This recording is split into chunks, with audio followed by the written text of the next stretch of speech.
पहचान है नूह की, मेवात की। आप देखिए, राष्ट्रीय अध्यक्ष सुरेश शर्मा, जिला अध्यक्ष लियाकत अली, एक पदाधिकारी है मोहम्मद कासिम बिलाल, एक है अंशुल सैनी। ये है मेवात की पहचान। ये लोग बोलते हैं कि हमें मालूम भी नहीं होता था कि हम अलग अलग मजहब के लोग हैं। और ये अब आप सोचिए कि ये व्यक्ति जो है वो किस तरह से अपना ज़िंदगी बसर कर रहा था, यहाँ खड़ा होकर जो भी कुछ फल सब्जी बेचता होगा। अब ये इसको तोड़ के चले गए हैं। ये बहुत बड़े शूरवीर हैं जो अपना बुलडोज़र लेके चढ़ जाते हैं कहीं भी। वो किसी भी उद्योगपति के घर पे, किसी भी शातिर बदमाश के घर पे क्यों बुलडोज़र लेके नहीं जाते? उनको ये दिखते हैं ये अपराधी है। इसकी ये आप बताइए, ये उसके लिए हमें भले ही अब ये लग रहा हो कि कुछ महत्व की बात नहीं है, लेकिन उसकी ज़िंदगी है ये। वो इसी से वो अपने बच्चे पालता था। और ये एक नहीं है, लाइन्स हैं जो ठेले हैं, सब्जी के ठेले हैं, ये टपरी है जहाँ वो चाय कोई बनाता था। ये है जो आतंक फैला, स्टेट का आतंक है। और ये बुलडोजर अन्याय पे पाबंदी लगनी चाहिए। ये बहुत ज़्यादा हो गया है। और किसी दंगे के नाम पे पूरे के पूरे गरीब समुदाय को उजाड़ के बर्बाद करके रख दिया जाता है। ये हालत है। अब ये भाग चुके हैं। अगर ये कोई बता रहा था कि इन लोगों को पुलिस ढूंढ रही है, ये लोग दंगे कराएंगे। जो वहाँ पे 150 गाड़ियाँ लेके आए हैं, इन्होंने कभी गाड़ी अंदर से कैसी होती है देखा भी नहीं होगा। जो 150 गाड़ियाँ आई थी, वो जो बंदूकें लहराते हुए आए थे, जो हथियार लेके आए थे, वो ये बेचारे, इनको क्या मतलब है? इनको मुश्किल से 200-400 रुपये कमा के अपना ज़िंदगी बसर करते थे। कितना डैमेज आपने देखा हो?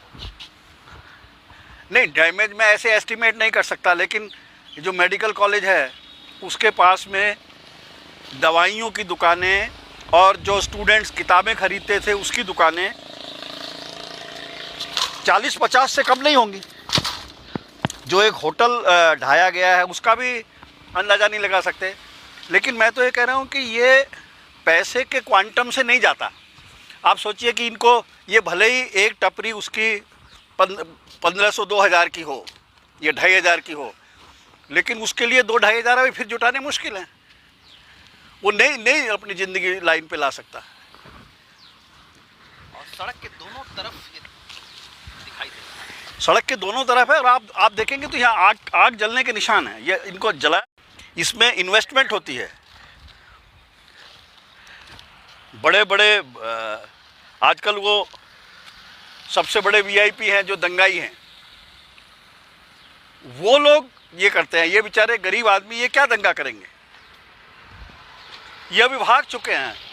कुछ इसमें पता नहीं कहाँ भागे। वो लोग बोल रहे हैं कि काफ़ी सारे लोग, घरों में महिलाएं हैं, पुरुष जो है यहाँ से भाग गए क्योंकि ये जो अब आप देखिए, ये सब जला हुआ का निशान है।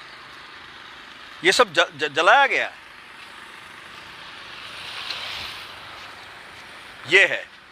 ये है असली अन्याय, इसका असली आतंक, जिसको बुलडोजर आतंक बोलते हैं। तो ये गरीबों के झोपड़ियों की तरफ, टपरियों की तरफ बहुत तेजी से चलता है बुलडोजर, लेकिन अमीर लोगों के नूह शहर में ऐसा होता है नहीं। हमेशा देखते हैं, फरीदाबाद में हमने देखा कि खोरी बस्ती उजड़ गई, 3 दिन में उजड़ गई। 1 लाख लोग रहते थे वहाँ, 1.25 लाख। और उसी अरावली पे बहुत जितनी भी आरामगाह बनी हुई हैं, ऐशगाह बनी हुई हैं, बहुत सारे बैंक्वेट हॉल बने हुए हैं, कॉलेज बने हुए हैं, यूनिवर्सिटी हैं, व्यायामशालाएं हैं, किसी को टच नहीं किया। उधर बुलडोजर नहीं चला। यह हालत है। अभी जितना आपने देखा है, कितने ठेले ऐसे होंगे जिनको तोड़ दिया गया है? नहीं, ये क्या बोले, मतलब अनगिनत है, लेकिन हमने पूछा है इसलिए हम उसी से जाएंगे। वो बोल रहे हैं कि कम से कम 500-600 जो टपरियां हैं, जो ठेले हैं, वो बर्बाद किए जा चुके हैं, तोड़ा जा चुका है। मतलब दोनों सड़क के दोनों किनारे पे ये सब जो हुआ है, अच्छा, उनको नेचुरल है कि इनको अगर हटाने में ज़्यादा टाइम नहीं लगता था। अगर इनको नोटिस दिया होता तो ये बेचारे अपने ठेले को कहीं ले जाते। ये तो आए और डंडे मारे, उनको भगाया और तोड़ डाला। ये देखो आप, ये देखिए,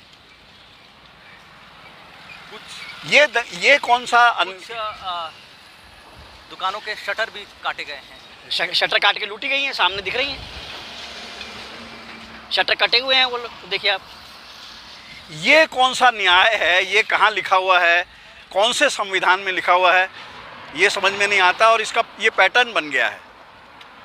और मैं तो पहली बार देखा हूँ कि चंडीगढ़ हाई कोर्ट ने संज्ञान लिया है, सुओ मोटो एक्शन लिया है। अदरवाइज सुप्रीम कोर्ट को भी मालूम है ये हो रहा है बुलडोजर अन्याय। तो ये तो पहले लिया जाना चाहिए था और इनको जरूर कुछ ना कुछ मुआवजा मिलना चाहिए। ये हालत। तो दोबारा जीवन अगर मान लीजिए कर्फ्यू खत्म भी होता है और जिंदगी पटरी पे आती भी है, तो इनको फिर से संभालने में कितना वक्त लग जाएगा, आपको कुछ अंदाजा? देखिए, टपरियाँ तोड़ दी गई हैं, जैसे अब यही देखिए। हाँ हाँ, नहीं, अब आप ये देखिए, इनमें से मैं कह रहा हूँ, खड़ा करने में कितना समय लगेगा? मैंने ऐसे नज़ारे कई जगह देखे हैं, उम्र हो गई है। मैं ये कह सकता हूँ कि इनमें से बहुत सारे वापस आएंगे ही नहीं, क्योंकि उन्हें ना सिर्फ अपनी ज़िंदगी दोबारा से जमानी पड़ेगी, बल्कि वो पुलिस से डरे हुए हैं। हाँ, वो उनके दिमाग में जो खौफ है कि हमको गिरफ्तार भी कर लिया जा सकता है, क्योंकि जो FIR हुई हैं उसमें अदर्स डाला हुआ होता है। अदर्स में कभी भी किसी को भी उठाया जा सकता है और ये बेचारे अदर्स हैं। ये असली अदराइजेशन इनका हुआ है। ये समाज के तबके का वो हिस्सा है जो बिल्कुल ही वल्नरेबल है, बिल्कुल मार्जिन पे रहता है। मतलब मार्जिन पे है, माने इसको अगर 50 रुपए का भी फटका लगेगा, हाँ, तो इसके लिए समझना मुश्किल है। नमक में कटौती करनी पड़ सकती है, आटे में कटौती करनी पड़ सकती है। बिल्कुल बिल्कुल, इलाज में कटौती करनी पड़ सकती है, रोटी में कटौती करनी पड़ सकती है। आप देखिए, अब ये आदमी फल बेचता होगा, इसकी आप समझो वैल्यू अदर मतलब मार्केट रेट में इसका वैल्यूएशन करेंगे तो कुछ भी नहीं आएगा, लेकिन ये उसकी ज़िंदगी है। ये जो डब्बे हैं, इन डब्बों से वो अपनी रोटी कमाता था, उसके बच्चों को पाल रहा था। ये देखिए, यही सिर्फ दंगाई है। कितना आपको अंदाजा होगा यहाँ से कितने किलोमीटर तक ये सब गिराया विराया गया होगा? ये तो कई किलोमीटर तक होगा, क्योंकि ये अभी इसको क्या बोलते हैं, मैं तो पहली बार ही नूह में आया हूँ, लेकिन यही मेन जगह है जो हाईवे के दोनों तरफ है। और यहाँ पे चूँकि लोग आते हैं, रुकते हैं, कुछ ना कुछ ख़रीद लेते हैं, इसीलिए वो बेचारे जो है ना गरीब आदमी यहाँ पे अपना गुजारा करते हैं। आप सोचिए, अगर 500 झुग्गियाँ टूटी हैं, ये मतलब पटरी रेहड़ी पटरी वाले, तो 500 परिवार बेघर हुए हैं।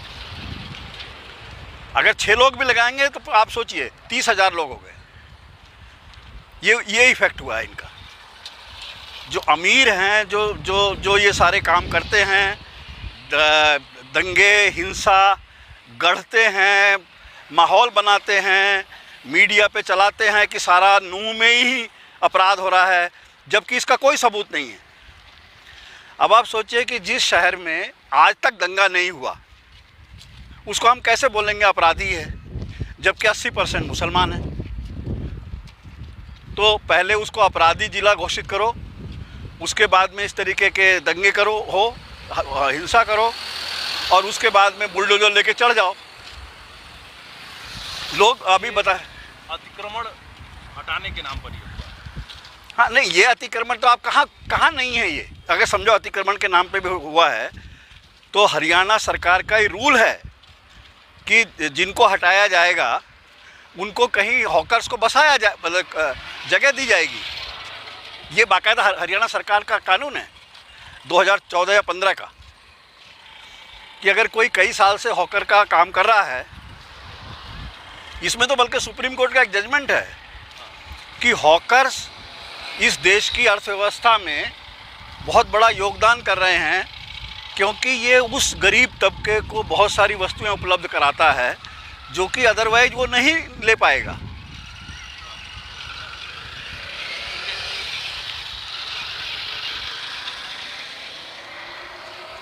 तो ये है, आप देखिए एक लाइन से है।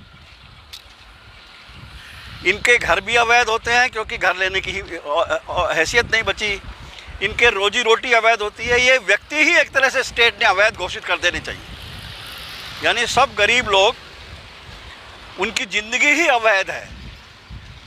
ये उनकी रोजी रोटी उजड़ गई, उनके घर होते ही नहीं है, वो भी उजड़ गए। वो कहीं दूसरी जगह भाग के कहाँ गए होंगे, कब आएंगे, नहीं आएंगे, कहीं फुटपाथ पे सो रहे होंगे, जी रहे होंगे जैसे तैसे। ये हालत है।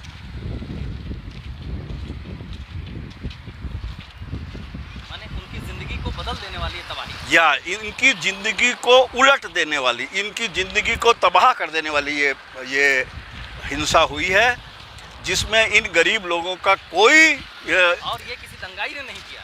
नहीं, ये स्टेट ने किया है, ये स्टेट ने किया है। क्योंकि बुलडोजर में कहीं नहीं लिखा, मतलब कानून का राज होना चाहिए ना। अगर कोई अपराधी है, आरोपी है, तो उसको कोर्ट ने सज़ा देना चाहिए। जब आप कसाब के लिए केस लड़ सकते हैं 2 साल तक, तो ये बेचारे, इनका कौन सा कसूर है? अगर इनको मजहबी खुमारी चढ़ी है तो इनके मजहब के ठेकेदार जिम्मेदार हैं। उनको सिस्टमेटिकली उनके दिमाग में घुसाया जाता है।